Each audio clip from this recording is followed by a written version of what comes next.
আসসালামু আলাইকুম। অল পৃথিবীর যত জ্ঞানী গুণী ভাই আছেন, ভাই আমার কথাটা একটু শুনে যান।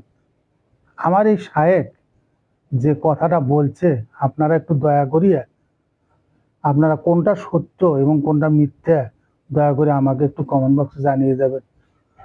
আমি অধম, যদি আপনাদের এই কথাটা শুনে আমার হয়তো একটু উপকৃত আমি হতে পারবো, সত্য এবং মিথ্যাটা আমি জানতে পারবো। আপনারা দয়া করে আমার কমেন্ট বক্সে আপনারা একটু জানিয়ে যাবেন কোনটা সত্য এবং কোনটা মিথ্যা। লা ইলাহা ইল্লাল্লাহ মোহাম্মদ রসুল্লাহ এই কালেমাকে জিকির হিসাবে পড়া যাবে কি? সম্মানিত দর্শক মণ্ডলী, আসলে বিষয়টি খুব স্পর্শকাতর বললেই চলে। মানুষ না জানার কারণে কত কি যে করছে ধর্মের নামে, তার কোনো হিসাব নেই। জিকির তো শুধু আল্লাহ তাআলার হবে। জিকির বলতে কাউকে স্মরণ করা। তো মানুষ তাসবিহ তাহলিল জিকির আজকার করে, আল্লাহকে ডাকে, কিন্তু মোহাম্মদ সাল্লাল্লাহু আলাইহি সাল্লামকে ডাকতে হবে, তার জিকির আজকার করতে হবে, এইটা কি কোনো শরীয়ত? যদি আমি লা ইলাহা ইল্লাল্লাহ মোহাম্মদ রাসূলুল্লাহ দুটাকে একসাথে জিকির হিসাবে পড়ি, তাহলে আল্লাহরও জিকির করা হলো, রাসূল সাল্লাল্লাহু আলাইহি সাল্লামের জিকির করা হলো। তাহলে কেমন হয়ে গেল? তাহলে জিকির করার ব্যাপারে তাসবিহ তাহলিল করা এবং আল্লাহকে ডাকার ব্যাপারে আল্লাহ এবং মোহাম্মদ কি একই? একজন হচ্ছেন সৃষ্টিকর্তা আর একজন হচ্ছেন সৃষ্টি বান্দা। সম্মানিত দর্শক মণ্ডলী, এটি একটা নেহায়াত অন্যায়, শরীয়তে একটা বিদাত, নাজায়েজ, হারাম কাজ, যে রাসূল সাল্লাল্লাহু আলাইহি সাল্লামকে আল্লাহর সাথে সমান করে জিকির করতে হবে। আর এইভাবে কোথাও প্রমাণ হয়নি। লা ইলাহা ইল্লাল্লাহ মুহাম্মদ রাসূলুল্লাহ এটা হলো সাক্ষ্য হিসাবে যখন পেশ করবে তখন দুটাকে একসাথে বলা হবে। কেননা যখন অমুসলিম মুসলমান হয় তখন বলে আশহাদু আল্লা ইলাহা ইল্লাল্লাহ ও আশহাদু আন্না মুহাম্মদ রাসূলুল্লাহ, আমি সাক্ষ্য দিচ্ছি আল্লাহ ছাড়া কোনো মাবুদ নাই, আমি সাক্ষ্য দিচ্ছি মুহাম্মদ আল্লাহর রাসূল, তার বান্দা। তার মানে আল্লাহকে আমি এক আল্লাহ বলে মেনে নিলাম, আর নবীকে আমি আল্লাহর প্রেরিত নবী রাসূল হিসাবে মেনে নিলাম, তারই স্বীকৃতি দেওয়া।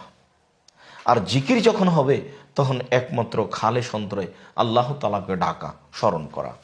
অতএব লা ইলাহা ইল্লাল্লাহ মুহাম্মদ রাসূলুল্লাহ দুইটি বাক্য মিললে জিকির করা যাবে না, যা একটি নেহায়াত অন্যায় কাজ, যা মহা পাপের কাজ।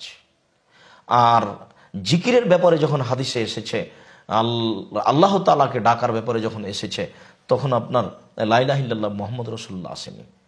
যেমন আবু মুসা আশআরী রাদিয়াল্লাহু তাআলা আনহু বলেন, রাসূল সাল্লাল্লাহু আলাইহি সাল্লাম বলেছেন, আফদালুয যিকরি লা ইলাহা ইল্লাল্লাহ, সবচেয়ে উত্তম জিকির হচ্ছে লা ইলাহা ইল্লাল্লাহ। এই পর্যন্ত শেষ। তারপরের বাক্য এসেছে, ও আফজালুদ দুআয়া আলহামদুলিল্লাহ, সবচেয়ে উত্তম দোয়া হচ্ছে আলহামদুলিল্লাহ। সম্মানিত দর্শক মণ্ডলী, অত্র সহিহ হাদিস দ্বারা স্পষ্টভাবে প্রমাণ হয় যে জিকির বলতে লা ইলাহা ইল্লাল্লাহ, এখানে মুহাম্মদ রাসূলুল্লাহ যোগ হবে না। মুহাম্মদ রাসূলুল্লাহ ওই সময় যোগ হবে যখন সাক্ষী দেওয়া প্রয়োজন হবে, যখন কোনো মানুষ মুসলমান হবে, যখন দুইটা সাক্ষীকে একসাথে পেশ করবে। যেমন উজু করার পরে বলা হয়েছে, কেউ যদি উজু করার পরে উভয়ের সাক্ষ্য প্রদান করে আশহাদু আল্লা ইলাহা ইল্লাল্লাহ ওয়া আশহাদু আন্না মুহাম্মাদান আবদুহু রাসূলুহু, তাহলে তার জন্য জান্নাতের সব দরজা খুলে দেওয়া হবে। সম্মানিত দর্শক মণ্ডলী, ঠিক এরকমই মমর্ষ ব্যক্তির কাছে রাসূল সাল্লাল্লাহু আলাইহি সাল্লাম লা ইলাহা ইল্লাল্লাহ স্মরণ করাতে বলেছেন। আবু সাঈদ খুদরি এবং আবু হুরায়রা রাদিয়াল্লাহু তাআলা আনহু বলেন, রাসূল সাল্লাল্লাহু আলাইহি সাল্লাম বলেছেন, লাক্কিনু মাউতাকুম লা ইলাহা ইল্লাল্লাহ, তোমরা তোমাদের মুমূর্ষু ব্যক্তিকে লা ইলাহা ইল্লাল্লাহ স্মরণ করাও, আল্লাহ ছাড়া কোনো মাবুদ নাই এই কথা স্মরণ করাও। মুসলিম মিসকাত 1616 নম্বর হাদিস। 1616 নম্বর হাদিসে স্পষ্ট প্রমাণ হয় যে জিকির বলতে লা ইলাহা ইল্লাল্লাহ। আর এটাকে বলা হয়েছে কালেমা তাইয়্যিবা। কালেমা তাইয়্যিবা হচ্ছে শুধু লা ইলাহা ইল্লাল্লাহ, আর কালেমা শাহাদাত আর স্বাক্ষর কালেমা হচ্ছে আল্লাহ এক আর মুহাম্মদ সাল্লাল্লাহু আলাইহি ওয়াসাল্লাম তার নবী এবং তার বান্দা। এই কথাটি আরও অন্য হাদিসে এভাবে এসেছে। মুআয ইবনে জাবাল রাদিয়াল্লাহু তাআলা আনহু বলেন, রাসূল সাল্লাল্লাহু আলাইহি সাল্লাম বলেছেন, মান কানা আখিরু কালামিহি লা ইলাহা ইল্লাল্লাহ, মানুষের শেষ কালেমা যদি হয় লা ইলাহা ইল্লাল্লাহ দাখালাল জান্নাত, তাহলে সে জান্নাতে চলে গেছে। এই কারণেই মুমূর্ষু অবস্থায় মানুষের পাশে রাসূল সাল্লাল্লাহু আলাইহি সাল্লাম লা ইলাহা ইল্লাল্লাহ বলার জন্য আদেশ করেছেন যে তোমরা মুমূর্ষু ব্যক্তির পাশে যান যায় এই সময়ে তোমরা তার পাশে লা ইলাহা ইল্লাল্লাহ বলতে থাকো, কেননা এই ব্যক্তিও যদি কোনো সময় লা ইলাহা ইল্লাল্লাহ বলে ফেলে তাহলে সে জান্নাতে চলে গেছে। সম্মানিত দর্শক মণ্ডলী, আমরা আপনাদেরকে বিষয়টি খুব স্পষ্ট বোঝাতে পেরেছি বলে আমরা আশা করি যে লা ইলাহা ইল্লাল্লাহ মুহাম্মদ রাসূলুল্লাহ একসাথে জিকির করা যাবে না। এটি একটি ইবাদতের নামে বিদাত, নেহায়াত অন্যায় কাজ।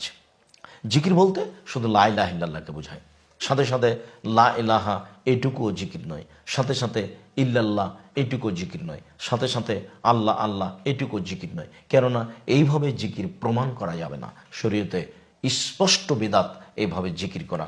কাজেই সকল দিনই ভাই বোনকে রাসূল সাল্লাল্লাহু আলাইহি সাল্লাম যেভাবে জিকিরের কথা বলেছেন সেভাবে বলার জন্য আমরা অনুরোধ জানাচ্ছি। আর তা হচ্ছে লা ইলাহা ইল্লাল্লাহ। আশা যে আমরা বিষয়টি খুব ভালোভাবে বুঝেছি, এভাবে আমরা আমল করার চেষ্টা করব ইনশাল্লাহ। আল্লাহ আলম বিসসাব ওয়া সাল্লাল্লাহু আলা নবী ওয়া সাল্লাম। আসসালামু আলাইকুম।